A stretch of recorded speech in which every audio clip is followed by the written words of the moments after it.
Good evening. The Toronto Raptors beat the Atlanta Hawks 135 to 128. Pascal and Scottie both cooked in this one, and Trae Young played maybe the worst half of basketball I've seen of any player in the NBA this year in the second half. Wow. Just talk, I mean, get into the Raptors obviously, but wow. What a tale of two halves. First half, he was just carving up OG and Malachi.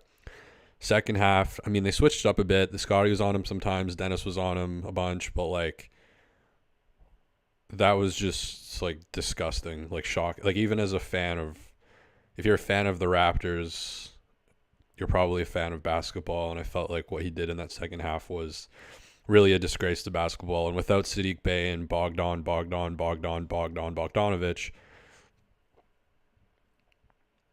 I thought Capella's rim defense was abhorrent, terrible. I thought the Raptors were getting to the rim pretty easy. Yeah, he probably had a couple blocks. He's always a big block guy, but man, the Hawks' defense in the second half was horrible. And I don't know how this game was two possessions. Like, obviously the Raptors had a bunch of really stupid turnovers in the fourth quarter that kind of got the Hawks back in the game, but it felt like the Raptors should have been up a lot more than two possessions at the end there. Also, obviously, there's been a bunch of rumors about Pascal to Atlanta, and he nailed the audition, going 5 for 6 from three. Where did that come from? And they looked great. Like, they didn't like bank in or rim in. Like, they were all like swishes with really nice arc. And yeah, it was surprising. I thought in the first half, OG's defense was just like Trae Young was. I mean, the thing I really don't understand about Trae Young in this game was in the first half, he was really hitting the deep threes, like the pull up deep threes. He's one of the only players that's like, I think, somewhat efficient from that range. And then for whatever reason in the fourth quarter, he's like, no, I want to try doing floaters, and get blocked by Jakob Hurtle like 7 possessions in a row. The Atlanta Hawks admin on Twitter had a Shohei Ohtani joke about it's a bird. It's not Shohei Ohtani's plane. It's a whatever. It's a fucking Jakob Hurtle, just swatting the life out of Trae Young. He was doing push-ups in the first half, which he kind of deserved. I was happy for him, actually. I thought he played an incredible first half. He really kind of dominated the whole game. Siakam was going off too, but I felt like he earned those push-ups. And in the second half, you have to just be embarrassed if you're him and you did that whole little performance in the first half, and you come out and do that in the second half. This is not a playoff team, obviously. The Atlanta Hawks, this iteration of the Hawks, I mean, they badly need Siakam if they're going to do anything at all. And yeah, it was kind of a pretty horrifying game, I think, if you're a Hawks fan. But the Raptors are a little bit closer to the pizza party. Two more wins, and we could be having pizza could it be by Christmas? They have a couple more games before Christmas. It could be a Christmas pizza party in a Christmassy little village here in, where am I? Bulgaria, I think. Flew in last night in Bulgaria. Great mustache, Bogdanovich, by the way. We're doing, the Gillette. Gillette does their, are you team smooth or team styled? He's one of the only guys who I'd say is in the middle. Like, you don't really know. If you asked like 100 people, you would get 100 different answers on that. But Gillette hasn't posted on Twitter in over a year, so I don't know if they saw my tweet tagging them in. What's your guys' opinion? Is Bogdanovich? Is Bogdanovich? Is he team styled or team smooth? Tell me in the chat. I'll check in a bit. We had Scott Foster has a black eye. Is that still? I feel like he got a black eye like in the playoffs from LeBron. Is that still from last season? Is that still going on, or did someone punch him or something? I don't know. But they gave Chris Boucher a flop, which I thought was kind of a weird call. And it was actually really like Raptor momentsy because so they called Boucher for the flop at 7:02 of the second quarter. At 7:31 of the second quarter, so do the math, 29 seconds earlier, Bogdanovich was calling for a flop. You could read his lips on Schroder, who got his elbow on the. I didn't think that was a flagrant, by the way. Sorry, everybody. I know not supposed to say that, but I mean, I think when you have like you're allowed that space to kind of move. I don't think he like extended it in any weird way. So I don't know. I mean, sure, you maybe call a foul, but I don't think that was like a flagrant. I also didn't think it was a flop. Like that's a. I mean, you got hit, like pretty solidly in the face. But yeah, it was just. If you're into conspiracies, a little interesting. You've got Bogdanovich screaming for the flop, and then literally the next play they call Boucher on a flop. That something that happens. It just didn't seem very floppy, like, and sometimes I think in those situations, it's like maybe one of the refs didn't agree with the last call. And then, so the next play up, just happy they didn't eject Chris, like, how they ejected Jokic last night.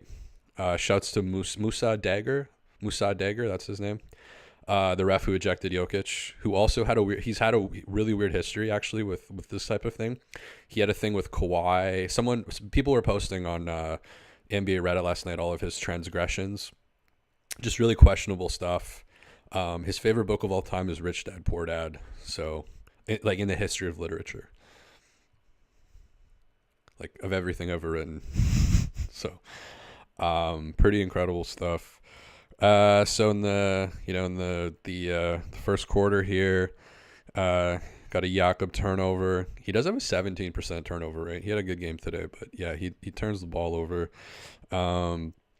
Siakam cooking again. I know it's a theme against bad defenses. He cooks, and they just did not know what to do with him. They're a weird team defensively. That's why they need him, to be honest. Like that would be. If you're at the negotiating table or whatever, you'd show him the tape and be like, you have nobody that can even do anything to guard me. And maybe Clint Capella and Okongwu will get a couple highlight blocks once in a while. But in terms of stopping any kind of like downhill pressure or even standing your ground, I don't know if this team does deadlifts and squats because he was just moving people, like just get the fuck out of the way. I know that doesn't really matter for a lot of the, Zach Lowe's of the world who said that they didn't, that you can move Evan Mobley 3 feet if you just put your, elbow into his chest, but that doesn't really matter. That doesn't make him a worse defender somehow. So that's, it's different kind of approach, I guess. But yeah, they had nobody that could do anything against him, and he just came out just ready to kill. Like he obviously, obviously the players know kind of what the scouting report is. And I know Atlanta's like 5th in offense and I think like 27th in defense or something. And you really saw that tonight. Kind of a perfect team for the Raptors to play in this type of scenario because you've got the just horrible defense and you've got the not very likely, that's mean, but quite likely scenario that Trae Young is just going to become ice Trae and miss absolutely everything. Dribble the air out of the ball, behind the back, turnovers, kind of like Steph Curry without the talent. And just, I don't say he single-handedly lost them the game, but I mean, some of those possessions down the stretch, it's like, what are you, like, in what world is this ever going to do anything for you in your career? Like, how are you ever going to win playing like this? It's a joke. Like you're just hitting all these deep threes that like nobody in the league can hit. And then all of a sudden you want to do everything inside of the, like you want to go right into the teeth and just get blocked every single time. You want to just drag the shot clock out when you're down. Like, hey, when you're down, that's when you're supposed to shoot threes, quicker threes. Just horrible, abhorrent, putrid game management on his part. I love the push-ups when you're cooking. But you cannot do that in the first half and then come out in the second half and do that. So Pascal had like 33. I think Scottie had 29, I think. And it opens up more, I think. Or not opens up, but it obviously changes it when Siakam's hitting threes. which hasn't happened really that much this season. So kind of incredible how he was cooking from three tonight. To quote Alvin, his favorite word, rhythm. He found his rhythm. You could say that. Savannah Hamilton's never missed a syllable. I wrote that down. What do you guys think about that? Do you guys like the annoying Gillette? I shouldn't editorialize. Do you guys like the Gillette ads? I missed the pregame show with Brad Fay. So I went into this game blind, completely blind. So did anything interesting happen there? Did I miss anything? Was there any AI? Did Brad Fay do any AI rapping or anything like that? Anything cool? I thought Gary, hit a few shots in the first half. I was wondering, like, does Gary like basketball? And then he came out in the second half. He missed a wide open three. Like, it was Malachi kicked it to him in the corner, and Bogdanovich just like didn't even give a fuck. Like, he went back over to Malachi. Like, Malachi passed it to Gary, who was open in the three, who, like, normally you would just keep rotating over. He was like moving that way anyways.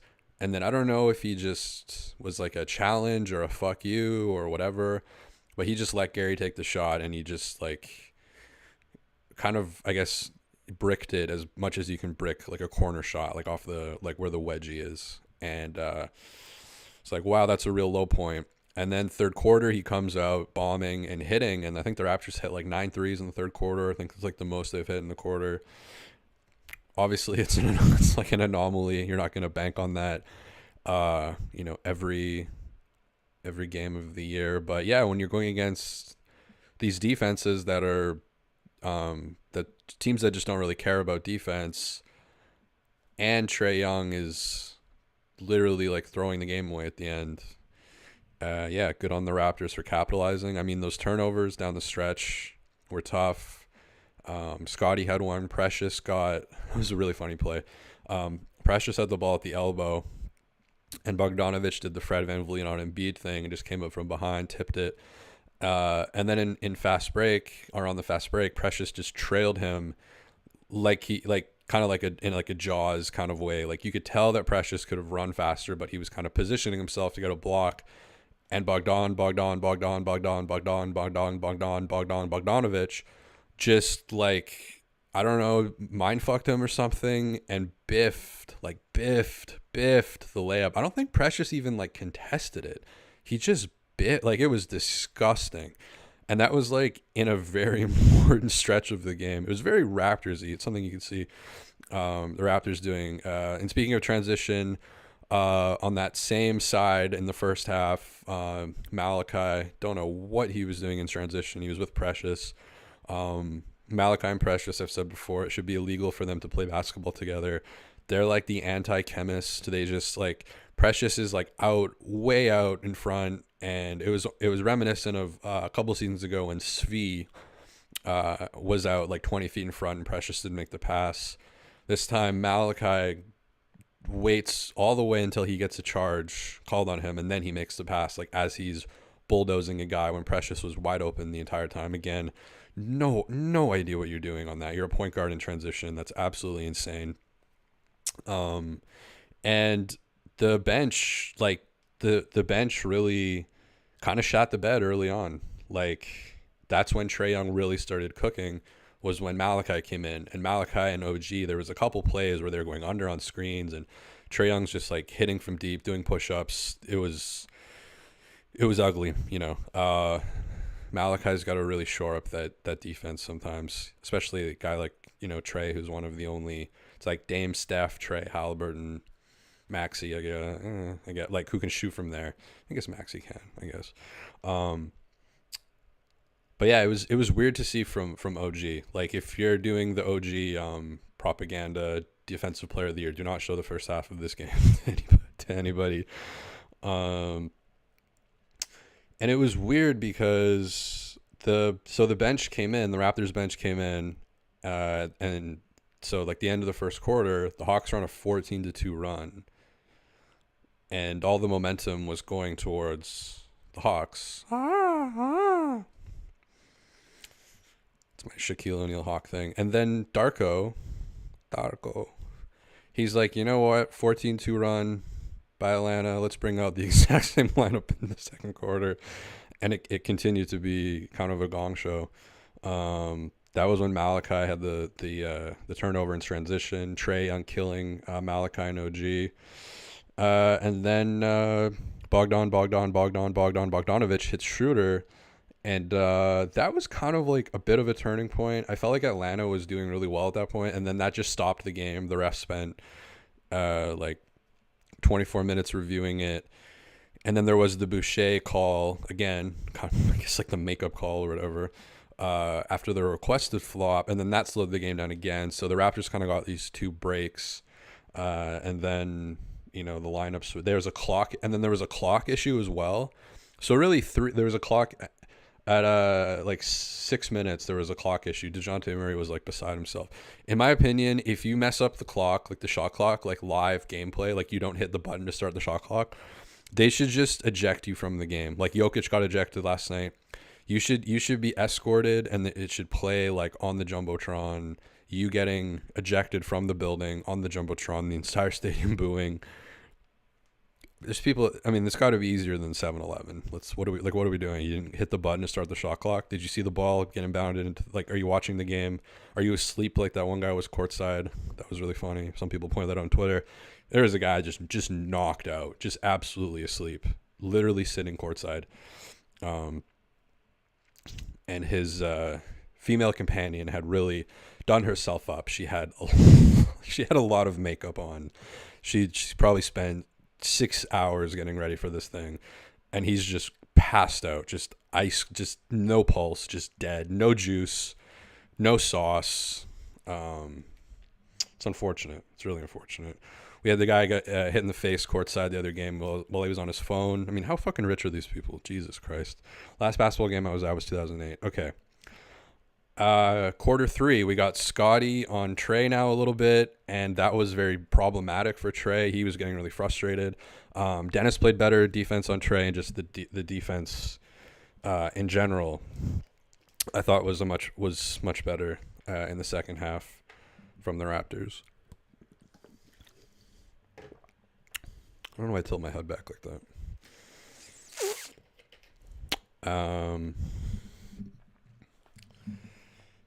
And the start of the third quarter, the Raptors go on an 8-0 run and really kind of sucked the life out of the Hawks at that point.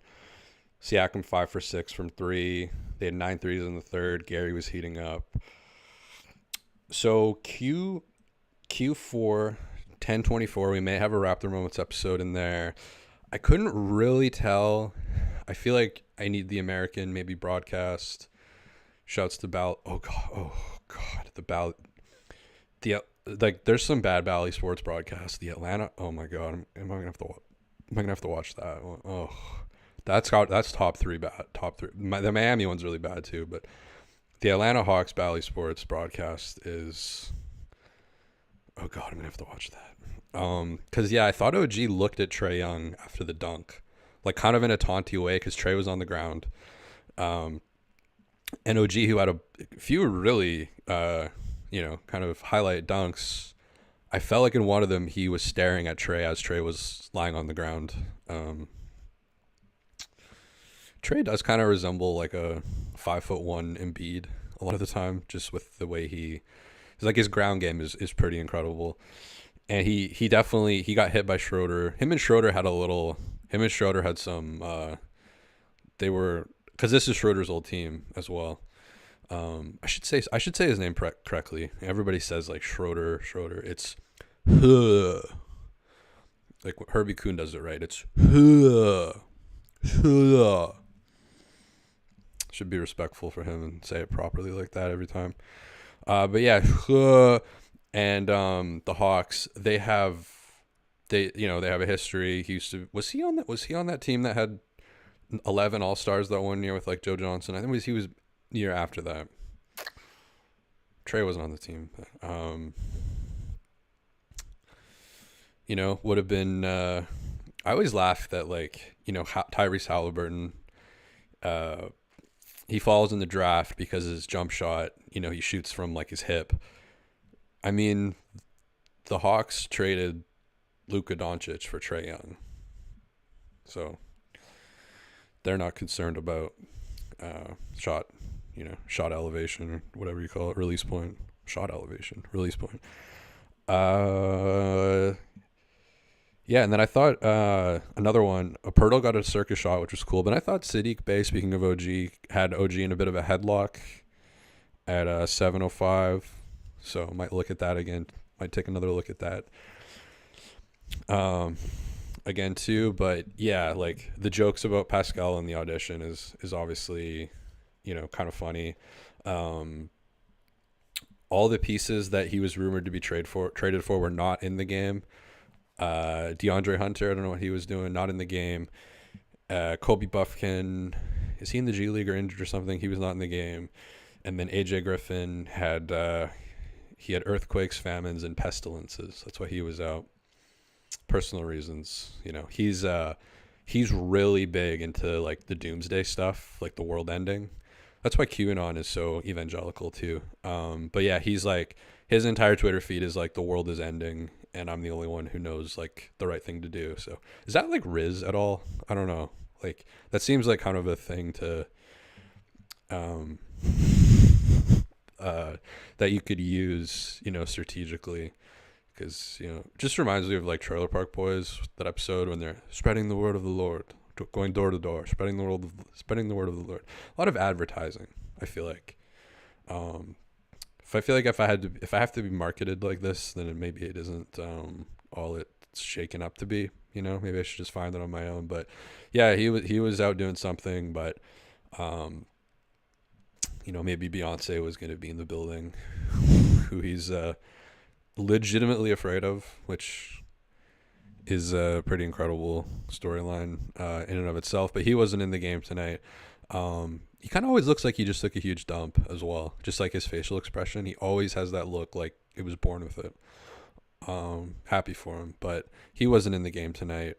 So yeah, it's kind of funny. Like all the pieces that were rumored for Pascal somehow were not in the game. I guess DeAndre Hunter's a pretty good defender, but I don't think he's guarding Pascal all that much. Like there's still going to be a huge size disparity between the two. And I thought, Sadiq Bey, I mean, I still don't understand the Pistons basically traded him for like James Wiseman.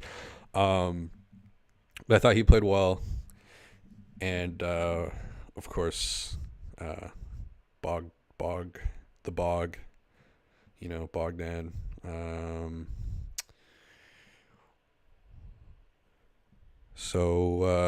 okay, let's see what's going on in the chat here. What did you guys think of the game? What were your observations for this one? It's been Bogdan, kind of rare that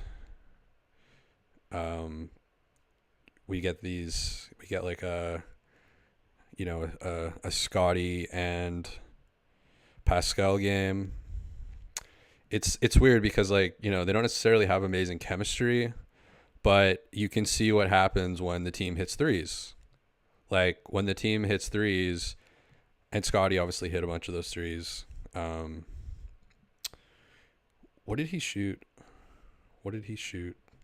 from three tonight? We got way too many fucking tabs open on this shit. Okay, Scott Barnes from three tonight. 3 for 4, super efficient. OG 2 for 5, Pascal 5 for 6, Dennis 3 for 4, Gary 4 for 8. Holy shit. The Raptors 18 for 34 from 3, 53%. That's not happening probably ever again, but I mean, so enjoy that. Like enjoy that 53% from 3 as a team. That's pretty wild. And so yeah, I mean, you can't bank on it every night, but hopefully in theory, I don't know, does it prove the model that Scottie and Pascal just need a bunch of shooters around them? Because when the shots are going in, it obviously works. But then counterpoint to that is you have this incredible shooting night where you go 53. This is the bad guy version, where you have 53% from three and you beat the 27 wow, that was ugly, 27th best. It's because I don't ever talk in real life, and then when I start talking here my voice gets all fucked up. It's not used to it. But when you go 53% from three and you beat the 27th best defense by 2 possessions, that's kind of the downer way to look at it. But then the upper way to look at it is like, well, does this prove that the offense, could work potentially a lot better when the threes go in, which is obviously duh. So that was kind of a dumb point. Maybe somebody in the chat can set me up. Trae old, says Mazar. How old is Trae Young? Hermes Curry, bro. If the team can be at least a 7 or 8 seed before the All-Star break, I think Scottie might get the All-Star spot. Does the record really matter? Like, I've never been an All-Star person. I don't even watch the All-Star game. I watch the dunk contest, 3-point contest. Maybe this, what is it? The skills challenge. Maybe I'll watch that. I do like the one that they do with the where it's like the half court shots worth 4 or whatever. But I guess like some people are really into the All-Star game, like Hermes Curry, bro. Like you're remember somebody said earlier in the year, the ASG. You're an ASG fan. Yeah, it's love the ASG. So someone tell me it is cleared up for me and Hermes Curry, bro. Did Devin Booker make the All-Star team when the Phoenix Suns were like 9 and 184? Does that really factor in to All-Star voting? I honestly don't know and don't pay attention to it. I don't know if have I voted for an All-Star? I may have voted for an All-Star once. I should probably be in the All-Star game, to be honest. Jimmy Pope says that one finish by Scottie was crazy. I think I know what you mean. It was like right after the OG dunk. Yeah, Scottie cut baseline and he like kind of turned what's half of 180? 90. There you go. Kind of turned like 90 degrees and then was with his left, I believe, kind of over the shoulder-ish. Very acrobatic. I like when I do that, how the light gets really fucked up. This is a multi-million-dollar studio, just like Sportsnet, that we're operating here. 3 Design says some more wins for the pizza party.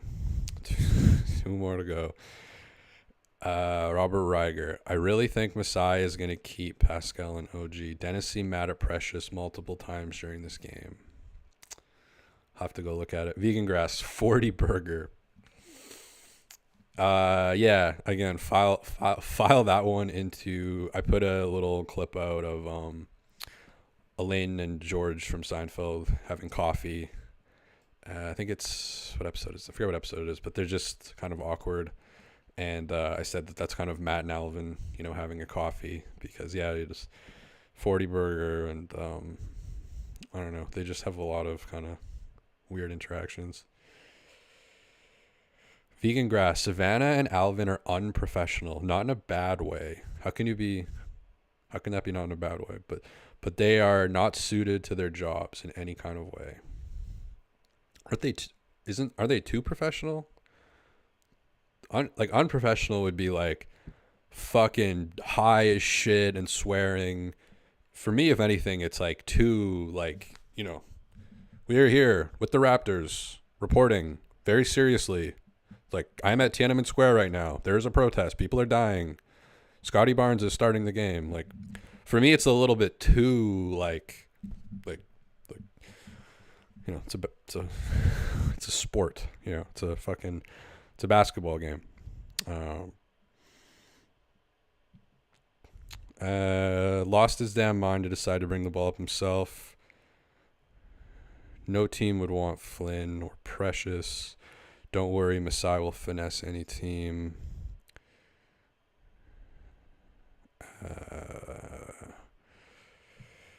Hermes Currybro says the Thad trade and Yak trade were fleeces.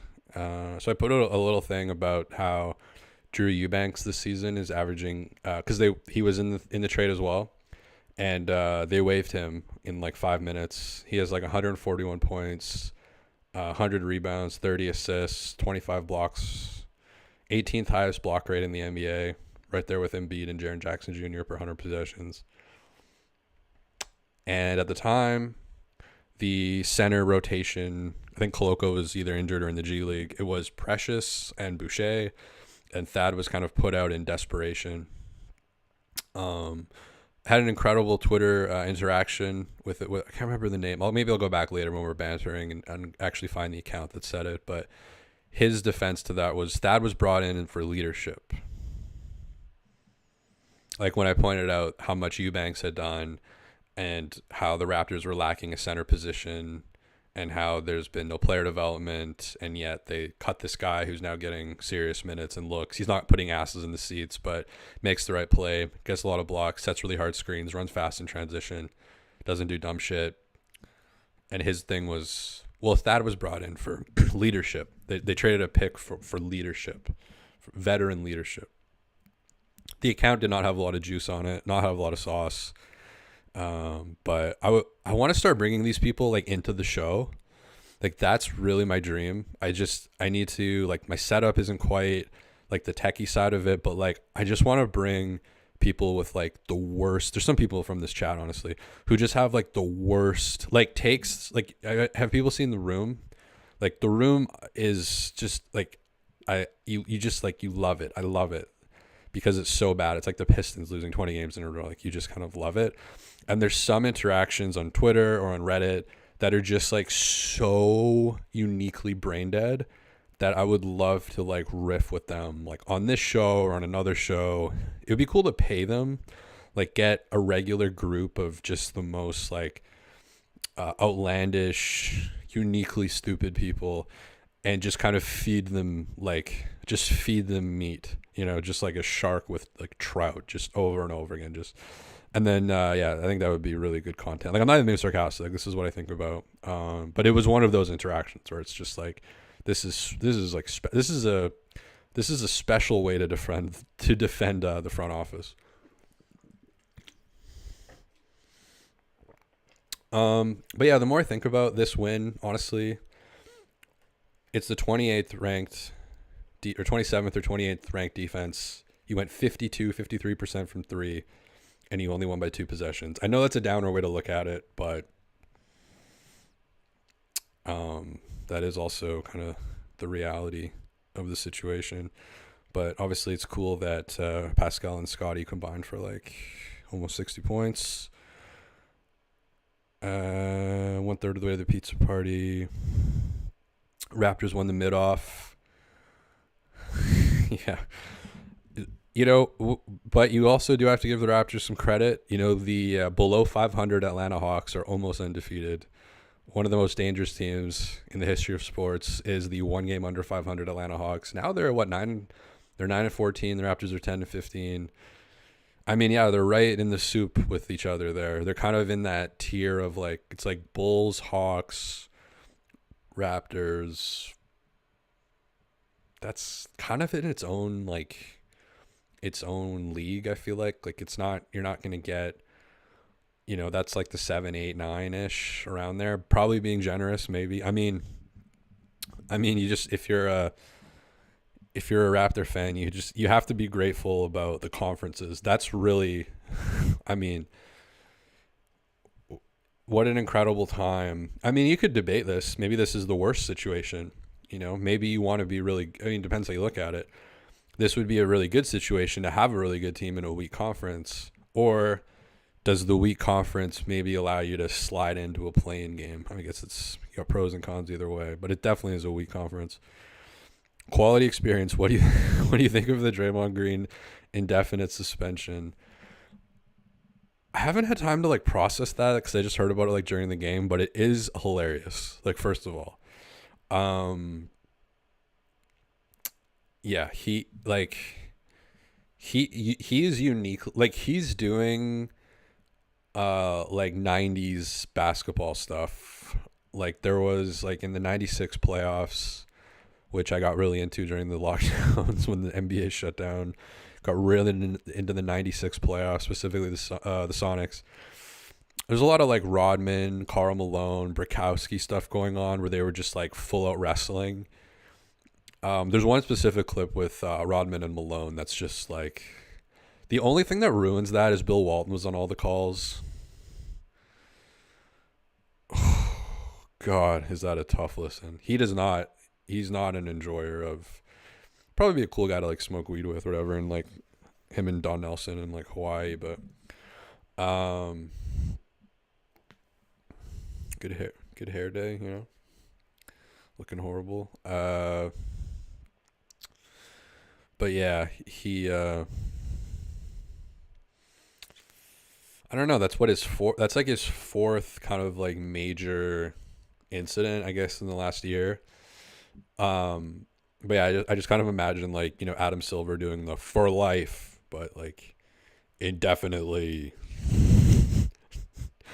you are suspended from the NBA, from basketball activities. But yeah, indefinitely is kind of wild. Like, has that happened before? Has a player been, because it's not like they're buying time. It's not like it wasn't, correct me if I'm wrong, but it's not like, you know, we're taking, you know, time to assess what happened, and in the meantime it's an indefinite suspension. I haven't like done a deep dive on it. I don't think that was what it was. I think it's like, yeah, he's suspended, like, and we'll kind of figure out. It's like if you're grounded, it's like, how long am I grounded for? Yeah, well, until you're not. So yeah, it is hilarious. I was really curious what the league was going to do, because I think his last suspension was 5 games recently, which, like, if you're Draymond Green, like, are you honestly deterred by a 5 game suspension? And, you know, last night, of course, with Jokic being ejected for the second time. By the way, Draymond 3 ejections, Jokic 2 ejections this season on Serbian Heritage Night, nonetheless. And the Bulls fans even and commentators were like super pissed, like, what the fuck, like, this is who we paid for. There's a great Bill Burr rant about him going to Clippers, Warriors, and like he wasn't even really cheering for any team, but he was like wanted to see Steph Curry, and you know they took him out of the game, called 2 fouls on him, took him out of the game, and then they do the make some noise, yeah, dude, and it's like, fuck, like what are we doing here? And I do wonder if after Jokic got ejected, if there was like the, you know, everybody clap your hand. What's the everybody clap your hands song? How does that go again? Everybody clap your hands, dude. The guy you just paid hundreds of dollars to see is in the locker room now because Musa Dagger or whatever. But yeah, no. It's funny more than anything, but he's obviously not deterred by the 5 game. I was kind of wondering like what he would be deterred by. And in my brain, the number 18 just hit me. I was like, if you suspended him for 18 games, that would probably register. But that would be like the minimum. Even 17 would be probably not. But I don't know why I was like 18. You know, that seems like the right number. Not the right number, but that seems like the number where he would maybe go like, maybe this isn't it. And you know, a lot of people made the point that, like, you know, Jokic said, call the fucking foul. That was apparently what got him ejected. It's got to be the second softest ejection after Tim Duncan. And people made the point of, like, I've heard Draymond. I wish I clipped this. I'm going to be pissed at myself forever because I don't remember the game. I'm too lazy to go find it. But, like, I heard him using, like, the race card. I forget who it was, but he was, like, going against a white guy, and it was, like, a black ref. And he was doing the whole, like, you look more like me than you look like him, like, screaming at him. And it came through obviously the Warriors broadcast. You know, they were talking about, oh God, have people turned into the War? People ever tuned into the Warriors? It's like they treat their fans like they're 6 years old. The Warriors broadcast, like, it's absolutely like Draymond had Rudy Gobert in a chokehold. And they were talking about like continental breakfasts and stuff. Like it's just like they're on a completely other planet than everybody else in the NBA. And I think it's becoming more and more well known that the Warriors broadcast is just like it's like The Room. It's just like it's so bad, like it's special. So I wonder what their thoughts are going to be on it. But yeah, that team is in a bad way. I mean, Andrew Wiggins really having a down year. I mean, the podcast Jemsky guy, I mean, he's looking pretty good, but I mean, the Kuminga threes look nice. It's just on defense. I don't know if he's amazing. And then Kerr just doesn't really seem to like Moses Moody. Obviously, they drafted Wiseman. They drafted what's his name? I can't remember. Somebody insignificant. Probably should have drafted LaMelo, but James Wiseman knows Mandarin and how to make beats in Fruity Loops, which, by the way, is not very difficult. The Mandarin is, but Fruity Loops is not. Okay. It was funny hearing Thorpe, Giant of the North. It was funny hearing Thorpe tear down the team and have Flynn of all players come in and do the things Thorpe suggested. Not to toot my own horn, but for those who watch this show when the Raptors win and lose, not just when they win, I pretty much said like everything Thorpe said the night before. It was almost to the point where like I was like, should I make a vid, not to put like as an episode, but just maybe on Twitter, of like us kind of doing the parallel thinking, because I had just made the point about Dennis not finding Scottie in the post when he had Brunson on him. Like Scottie had Brunson on him in the post, and Dennis took a contested three over Dante DiVincenzo, and the entry pass was right in front of him. It wasn't a skip pass or like a jump pass or anything. It was right in front of him. Dennis took the contested three. And, you know, Thorpe is talking about, like, you got to find, you know, these guys when they're having their mismatches, which happens quite a bit. And Dennis often does not find those mismatches. And then Malachi came in and there was better ball movement. So there was a few things that David, Thorpe, and I, and probably the only reason why is because I watch point guards closer than other positions just naturally. So my point guard takes might be a bit better than my center takes or my wing takes. What do you think about? Okay, Draymond Green. Buffkin fractured his thumb and hasn't been back. Was he playing well before that happened? Chris Willis hit 1.5 hour post game show yet. Man, a lot of you folks just come for the wins. We've been hitting 2.5 hours multiple times. Go check. 1.5 is like a short show now. 2.5. I think over 2 hours 4 times. So Chris Willis, you just told on yourself that you're a casual. You only come for the wins. 96 playoffs. How old are you, man? So I'm 32, but one of the really cool things is you can watch it. So if you're aware of YouTube, what's the username? The Flash B, commenting on YouTube. If you're aware of YouTube, I don't know if people know this, but you can actually watch basketball games on YouTube. It's pretty wild. And so when the pandemic hit, I went back and watched the 96 Seattle Supersonics play against the Jazz, the Bulls, some really just, really good stuff. And then watched a bunch of the Bulls series as well. And I grew up in the 90s. So, yeah. Is that okay? Is my age okay? Infamous says, I have no issue with what Draymond. Why did I say it like he's Raymond? I just saw like Raymond. Everybody loves Raymond. Did because he's constantly told. I have no issue with what Draymond did because we're constantly told the NBA is soft! ! They constantly show the clip of Barkley choking Shaq. How many games did he get? I agree that the game is soft, but like also you could watch hockey. Infamous. Why is Thorpe a mouthpiece for this team when he admitted he doesn't watch the team?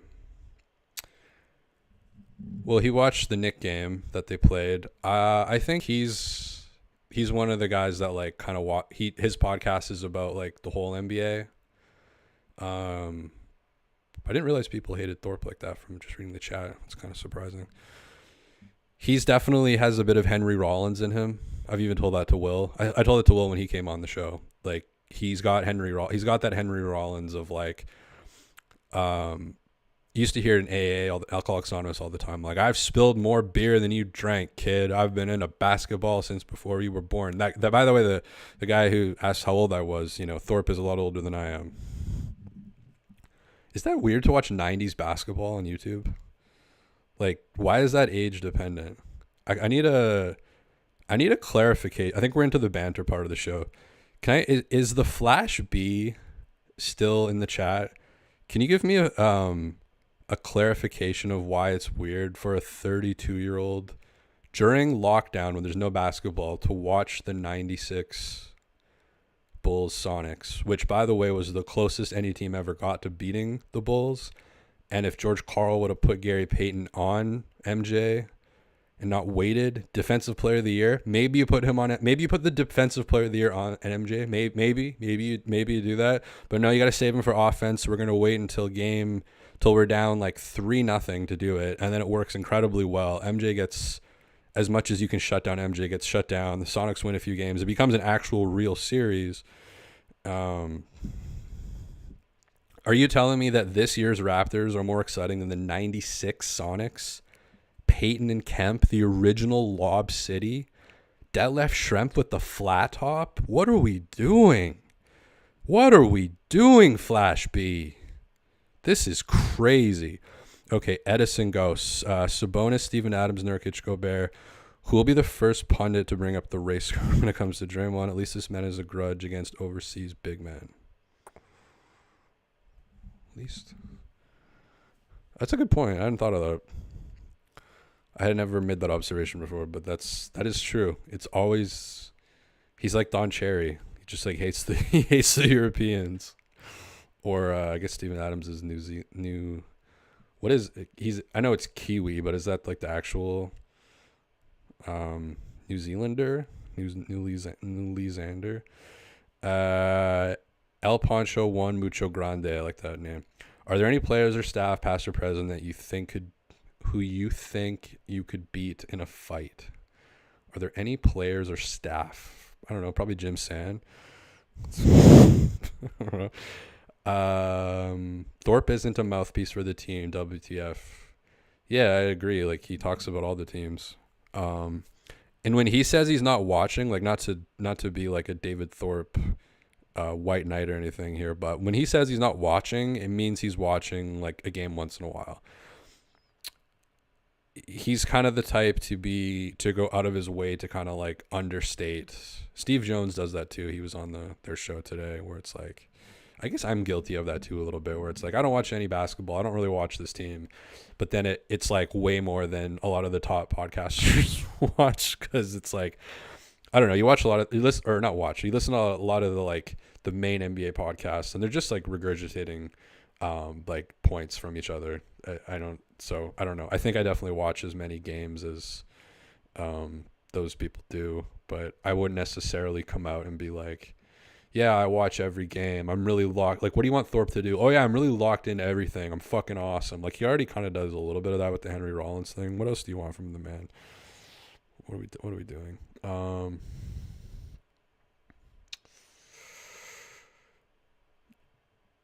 And by the way, I've heard people call David Thorpe like a click generator or whatever. Go on the YouTube channel. It gets way less views than this does. So he's not a click merchant, and if he is, he's doing a horrible job at it. To me, like, I'm not a chakra reader. I don't have like a crystal ball. I don't have like a studio space in a small town advertising for clairvoyancy. But for me, he's like one of the few people that actually does seem legitimate. That's just my own kind of like read on the situation. The only downfall is the Henry Rollins shtick. I think you don't really need that. It's kind of, I think he'd be cool to train with. I told that to Will. That should be like, Will should do that content where he like goes to by the way, some Clearwater, Florida, which, I've never been there, but my just periphery might be one of the weirdest places in the world. That's where Scientology was founded, and still kind of is like the headquarters of.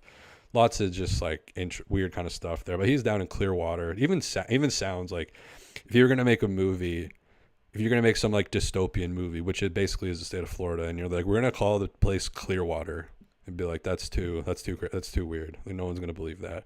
So yeah, I asked Will like who would be tougher to train with. I asked him who would be a tougher beach workout. David Thorpe or Gary Trent Sr. I think they both do beach workouts, so that would be great content. Working out with Thorpe, maybe I can do that someday. All this praise for Malachi putting on 7 pounds. I've put on 28 since I started training for the 905 open tryouts. So give me some fucking flowers. I did make a cringe community post like a year ago or so about that. Don't go look at that. Watch the 19. Oh, so the Flash B, I watched the 1991 finals too. I thought you were in your mid-20s. Really? I thought I look old and ugly. Like I'm already past like my expiry date pretty much. I'm like 80. Like I called Darko Betty Davis size today. That's how TZ says what up. I didn't hear the lockdown. That's crazy. The Sonics were super exciting to watch. Yes, they were. Honestly, if that would actually be amazing. I mean, the Raptors won tonight, obviously. But if the Raptors went on like a Pistons like losing streak, like a 20-game losing streak, it would be really funny to just keep doing this show, but like do like a live watch of like the 96 Sonics and just do like a live commentary. Because, yeah, one of the most exciting teams you could watch. The only thing that's really shitty is back in the 90s, they had illegal defense, which was basically a zone. So if you played any kind of weird zone, I don't know if you could even double that much. Like, it was stupid. They would call that, like, and the Sonics got called for it, like, every 30 seconds because they were always trying to be, like, fucky and weird. Like, they were the originators of, like, so much. They're, like, the original Nick Nurse. But then they have an insane point guard, power forward dynamic of just insane lobs, like some of the nicest Sean Kemp dunks you'll ever see, some of the nicest passes you'll ever see by Gary Payton, and then a 6'10" guy with a flat top, white guy who just bombs threes. Like, are you fucking kidding me? You've got Brikowski fighting with Rodman. That literally ruined his career after that. I don't think he never recovered from Rodman. Quality experience. I'm in my 20s and I watched a lot of old games on NBA TV and YouTube. Hell yeah. To me, the 90s are like 90s basketball is just by the way, a lot of people have brought this up. Many people have said the picture quality in the 90s and like 80s and 70s. Also low key 70s is trippy to watch. I watched I think it was the 1970 finals, Knicks Lakers with Wilt. That was trippy. Watching Wilt Chamberlain play basketball was pretty trippy. Just saying. And I'm 32, so that's even crazier. Am I allowed to do that? 96. Wow, the 96 finals. Why would anybody watch that? How old are you? But watching this 1970.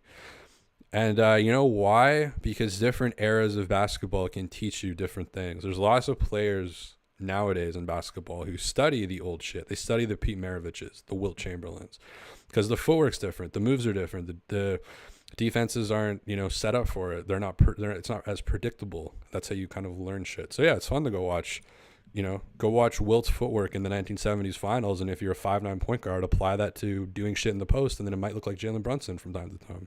Not obviously that good, but just I'm talking footwork patterns. Sorry if that's weird that I do that. Mr. Flash B. Barkley mentions his love for the city, but he doesn't watch the Raptors games as well. Infamous, you're not in a very good mood tonight. I gotta say, you're not having very much fun in this post game show. Vegan Grass, did you see that Atlanta Hawks tweet? Was that the Shohei Ohtani tweet? I did see that. OG3, the fact that you're older than Otto Porter Jr. is mind-blowing. I guess everybody's older than Otto Porter Jr. Steph Curry is 2 years older than Andrew Bynum. That's my favorite one.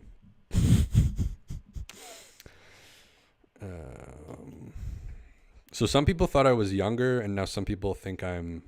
So that person said that they thought I was mid-20s, and now you're saying it's crazy that I'm older than Otto Porter. So I guess I should try to look younger. One sec. Let's get the Gen Z hat going. The hair looks like shit under the hat.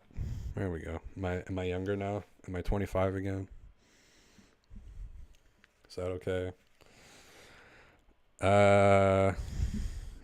Yeah, we're reaching banter levels. But no, what was the tweet? I only saw the Otani tweet. But yeah, what do you guys think about the whole idea of the Pascal? Ooh, that's better. The Pascal edition, or the Pascal audition, I should say, for the Atlanta Hawks. Who they're also in a really weird spot because like this team, from the looks of it, like this team is not doing it in the playoffs. Maybe if they would have not done the Trae and Luka trade, but this team as is seriously needs some reinforcements. And I don't really know where their front office's like head is at or what they expected this team to do. And maybe they're guilty of hanging on. Was it 2021? The Hawks, they beat the Knicks, and then they had that series against the Bucks. Maybe they've tricked themselves into what this team is potentially. They traded a lot to get DeJounte Murray, who didn't really notice that much tonight. Like, it's just a weird fit as well with Trae, I think. Seattle kid, DeJounte Murray, probably grew up watching the Seattle Supersonics. What are some other funny things I could do if the Raptors go on a 20-game losing streak? I think ranking every Seinfeld episode would be good. I was going through all the episodes last night of like which ones were written by Larry David, Larry Charles, Peter Melvin, or whatever. Nerding out on all that shit. Curry bro, Hermes Curry bro. Giannis finished the game 64-13, 3-20, 20 for 28 field goals. 32 free throws? Is that a typo? Every hat makes me look younger. Okay, one sec. 32 free throws should be illegal. So sorry guys, I got a Utah Jazz hat. Apologies. This is signed by, oh wow, that's actually hilarious because it's green. Or no, I mean I'm in Bulgaria, and green doesn't show up on the camera, but this hat is actually signed. Wow, I'm really old.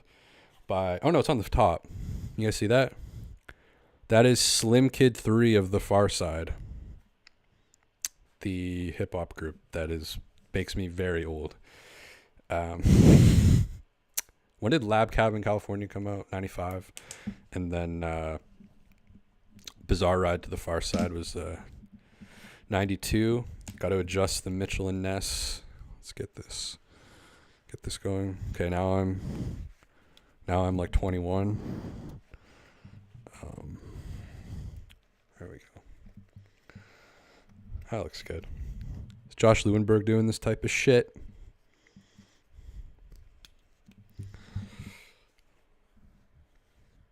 He used to have really long hair. I'm like kind of thinking of growing it out again. I think the red and purple looks kind of good. This would be a crazy thing to wear like during a game. Let's try to get this a bit. Why is anybody watching this stream? What are we at? Almost at an hour. How did we go 2.5 hours all those times? My feet are sore. He had 32 attempts. No lie, he made 24 of them. I mean, the 24... OG3, are you a curb over Seinfeld kind of guy? Oh my God.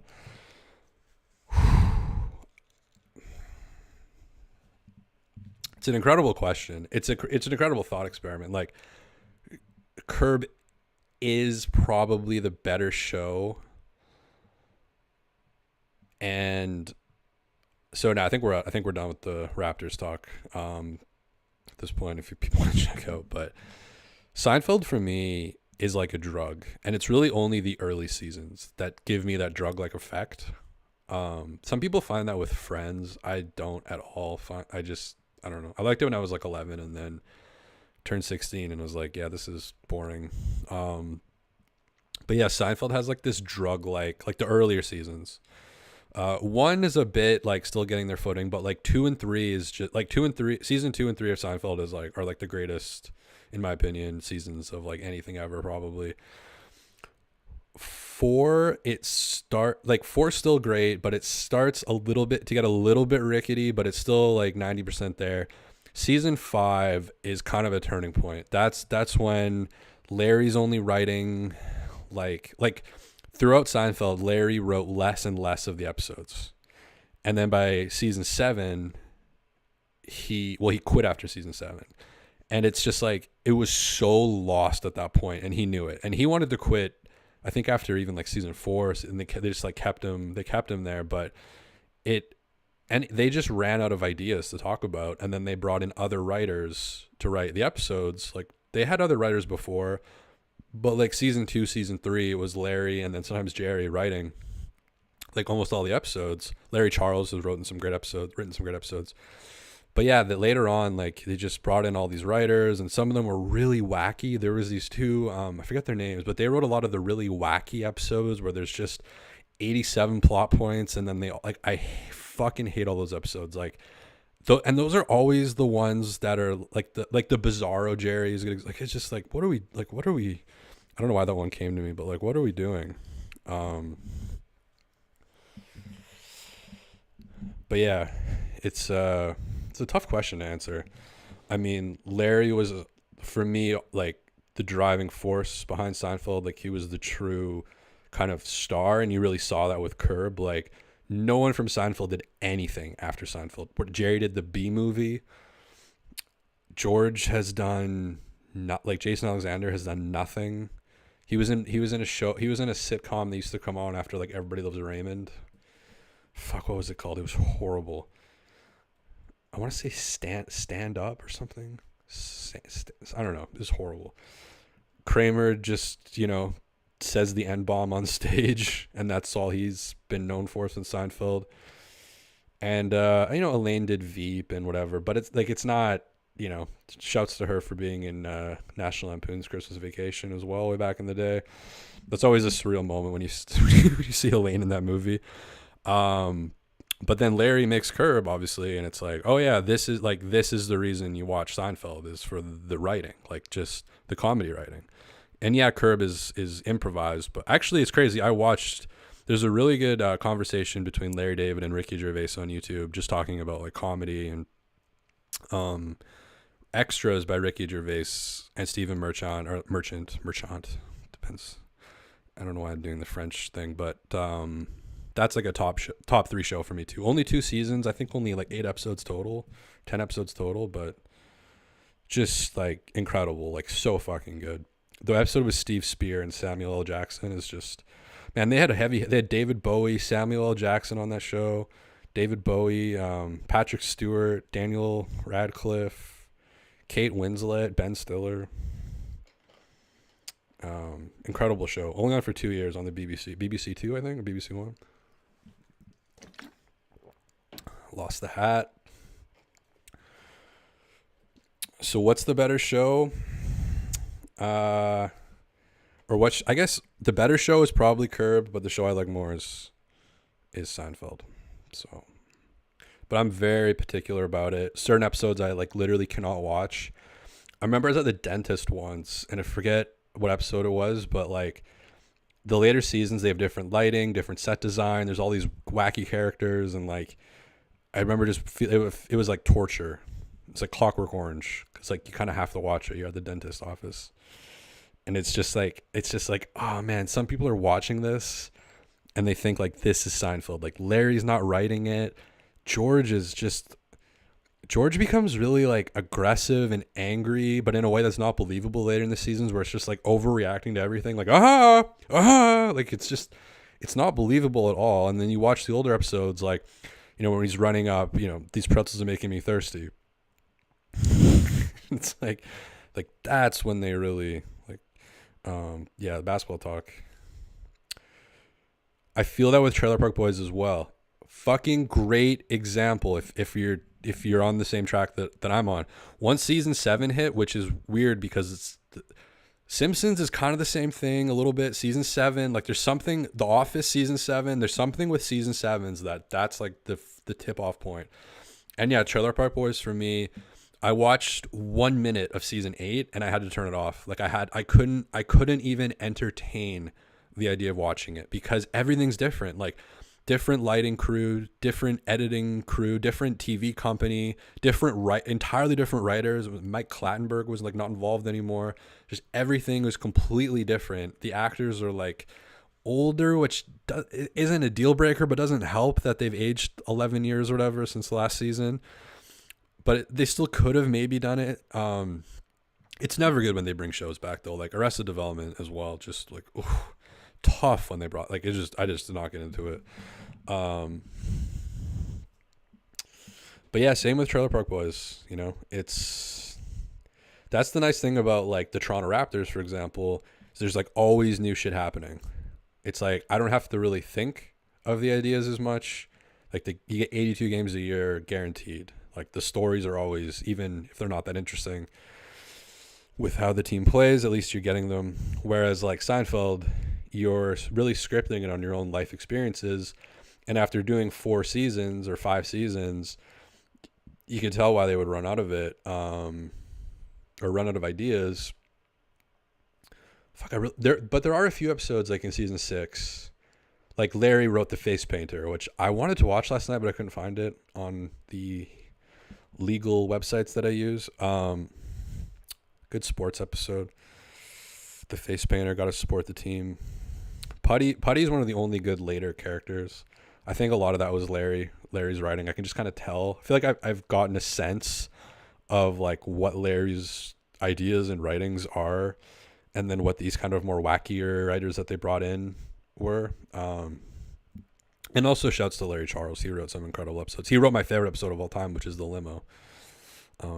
So OG3, did you ever watch Frasier? Here we go. Now we're getting into it. Honestly, I never really did. And then last Christmas, for whatever reason, right around Christmas, I watched the first 4 seasons of Frasier and was like, this is like the greatest thing I've ever seen. And then I just stopped watching it for some reason. And I don't know why. I do think about that though. Like I need to go back and watch that.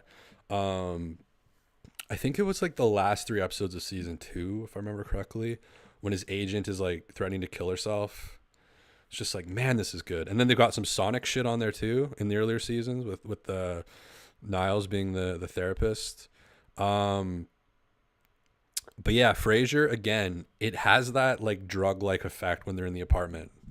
Like I love shows like that where you get that, it's like a drug-like thing. I don't get it with Friends. But yeah, Frasier, like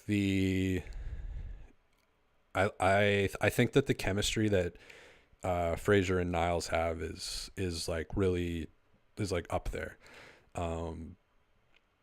It just like works really well, and then I think it's like a really good commentary on just kind of modern living, in a city and all this. Like it's a really good show.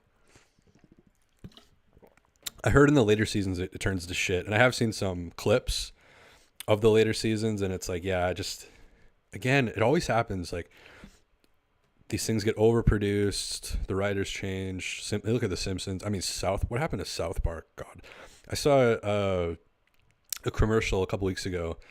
They're rolling out PC Principal again for another season. Like they're just so on the nose now. Like it's just stupid. Like my favorite episode of all time is the Satan Saddam episode, season 4. They just lost it. They're like, hey, we're actual like tastemakers now. We can influence like culture, and they're not just like jerking around anymore, which is like what was really funny about it, in my opinion. The Netflix seasons of Trailer Park Boys are terrible. Yeah, I mean, I got into that show probably too young, to be honest, but I love that show. Um, like season 1 is really rough. I will say season 1 of Trailer Park Boys is like season 1. They're always like shows are always kind of figuring it out. Frasier actually comes out like the first half of season 1 of Frasier is actually crazy, with the caveat that there was Cheers before Frasier, so you had this whole backstory. But it usually takes a little bit for kind of. And Trailer Park Boys season 1 is like pretty rough, but then season 2, season 2 episode 1, I forget what it is, but I remember it's like distinctly different. It's just like it hits its stride, and then really like season 2, 3, 4, 5, 6 is incredible, and then I think season 7 starts out with that scene where they're robbing the meat, the grocery store. Meat dicks. But I think even season 7 was a little bit like kind of, and I think Trevor was gone, one of my underrated characters, because I think at the end of season 6 is when they build the train into across the river, and then they go hang out with like Sebastian Bach from what band is that in Maine. Where are they in Maine again? It was like Portland. No, not Portland, Maine. Augusta, Maine or something. And then obviously, the way of the road, Ray gets in trouble.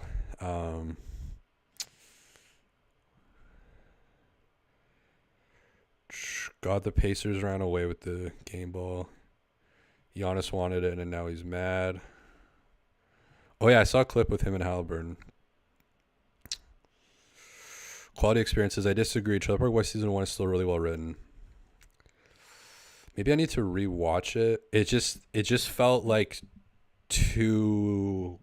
a little bit too raw. Like maybe the writing is good, but it just didn't quite hit for me. And I would say Seinfeld is like the same. Like the writing season 1 of Seinfeld is still, there's only 5 episodes. But then you get into season 2, you got the busboy, the pony remark, the jacket. Oh, the jacket. Oh my God. The jacket is so good. Elaine's dad. What's his name? He's from Reservoir Dogs and a bunch of movies. Ed Asner, I think, is Elaine's dad. We had a funny guy in Korea, tail gunner. They blew his brains all over the Pacific. There's nothing funny about that. You're not walking down the street with me and my daughter dressed like that. That's for damn sure. This jacket. That's like my third. I think that's probably my third. That might be my second favorite episode or third. The stall is very high up there as well, which is a weird season because season 5 is kind of like it starts to tip, but the stall, specifically George being in love with Elaine's boyfriend is just like my favorite moment. Oh, the statue might be the statue is probably number 3. The stall is number 4. But when Kramer says you love him, when George is freaking out about having this crush on Elaine's boyfriend, like that's maybe my favorite moment. My favorite moment is from my favorite episode, The Limo, where Jerry says you're not gonna when George is reading the script, and he's like he's in the back of the limo stuck with the Nazis, and they've got their guns, and they stole the limo at the airport, and it happens to be the limo for this O'Brien, who's head of the Aryan Union, who's going to do a speech next to Madison Square Garden, and there's a basketball theme, and they think they're going to the Knicks Bulls, but it's actually for a fascist rally, and George pretends to be O'Brien. Jerry's Dylan Murphy, and they don't know what George and Jerry don't know who these people are, and they're like, "We're really excited for your speech tonight." And then they hand George, the document, and he opens it up, and he's like, "And the Jews and the Zionist occupied government use the black man to deliver drugs to our oppressed white minority neighborhoods." And then there's kind of this awkward, because you're figuring out that they're stuck with Nazis in the back of this limo that they stole. And Jerry just goes, "You're not going to open with that, are you?" I'm not doing it justice, but it's just such a great thing to say in that moment. Fuck, that's a good episode, though. Like, that's such a good episode. No one ever gets shot in the city. Obviously, the Chinese restaurant is up there, too.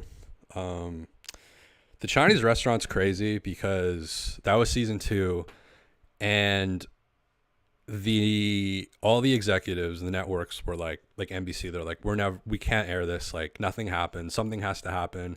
And then they made fun of that actually in season 4 in the pitch, with Mr. Pasta Primavera, Russell Dalrymple, when he's saying, something has to happen, and then that's them making fun of the NBC executives who told them the same thing, like something has to happen. You can't just have 23 minutes inside a Chinese restaurant.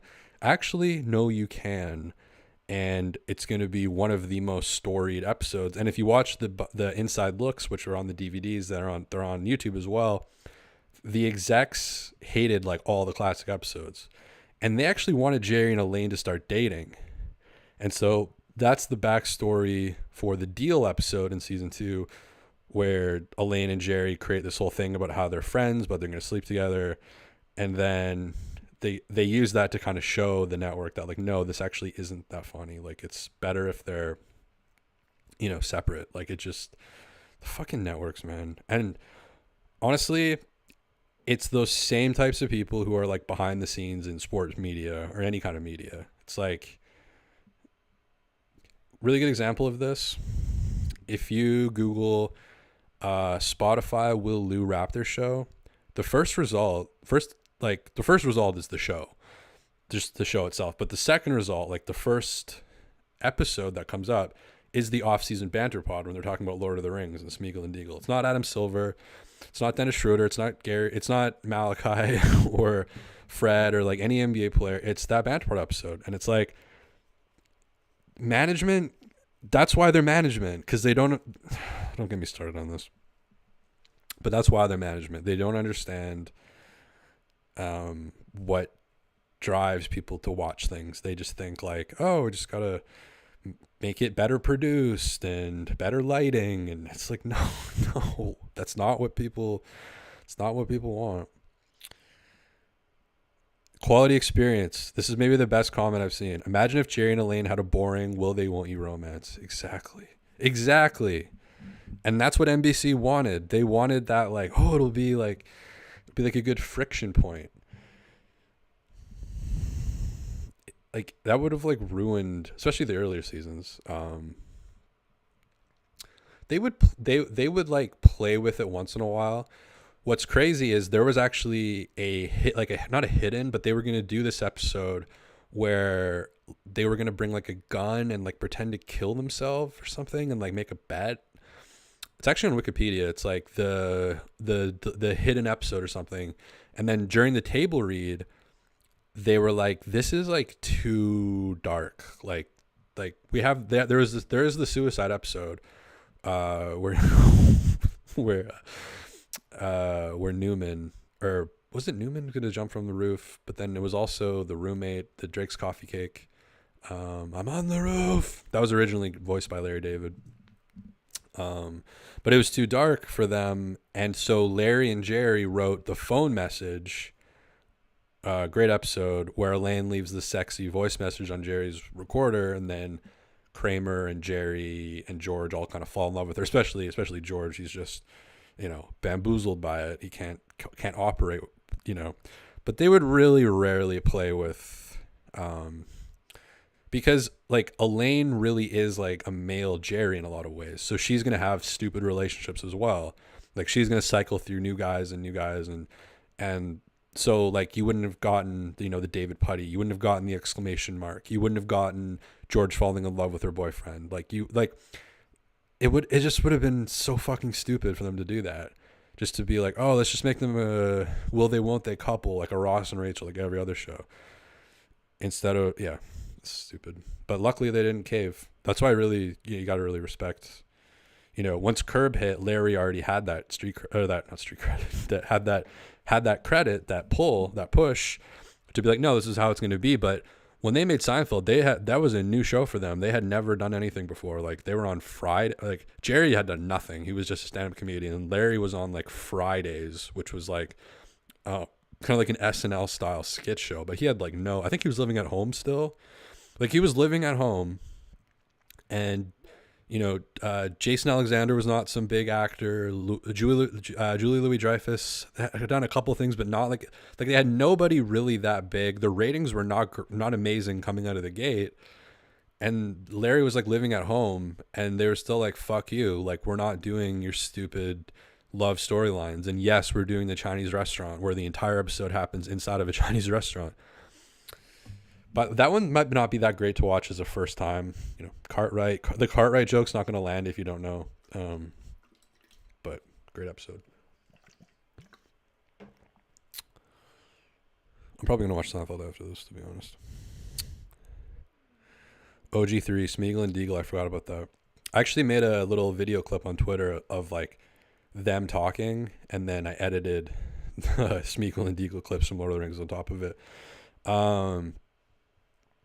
Yeah, so Alex used to have a podcast called Stephen LeBron Radio, and I think there was in the newer version, I think he did 100 episodes, and there's like 7 or 8 of them that I talked to him about this briefly, but like would be amazing, like Stephen LeBron video, where it's just them. There's an episode they talk about Rounders, the movie. There is a Friends episode.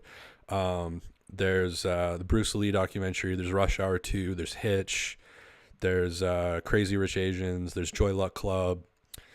And like it would be great to like cut, the scenes that they're talking about to the banter, And I told Will on my own show, or on this show, and I used to kind of have guests and stuff, that like if I'm a venture capitalist, like I'm investing in the banter aspect of it. Like, sure, you have to talk basketball too, but again, the top search result for that show is the off season banter pod. By the way, the off season.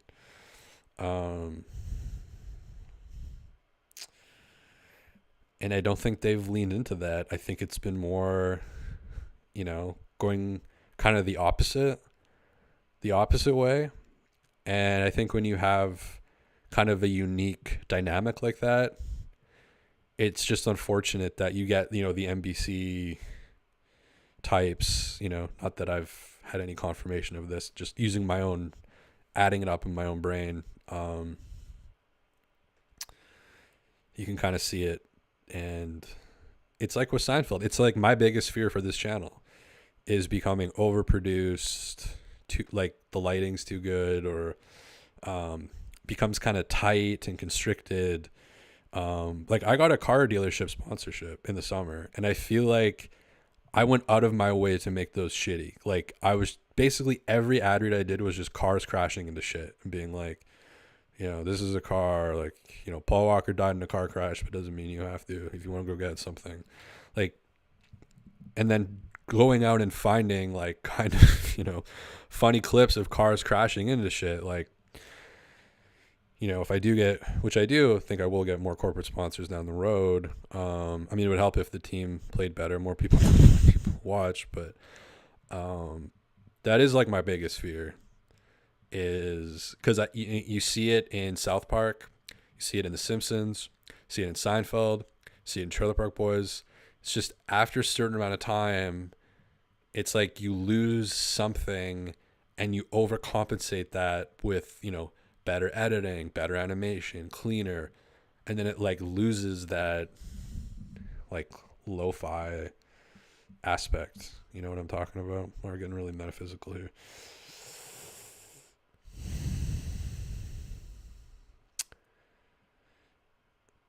OG3, if the backgrounds ever look too real, we'll put you in your place. Sounds good. You guys don't believe me that I'm in Bulgaria? This is pretty cool. There's like I don't know what this is, but I guess it's a projection or something. I don't know. I think it's in Bulgaria though. Bulgaria low-key looks really interesting. A bunch of caves. if you Google image like Bulgaria caves, it's like it's not even I don't even know if they're called caves, but like they're like I guess they're caves. I'm not usually like a cave person, really, not really into caves, but man, they look pretty wild.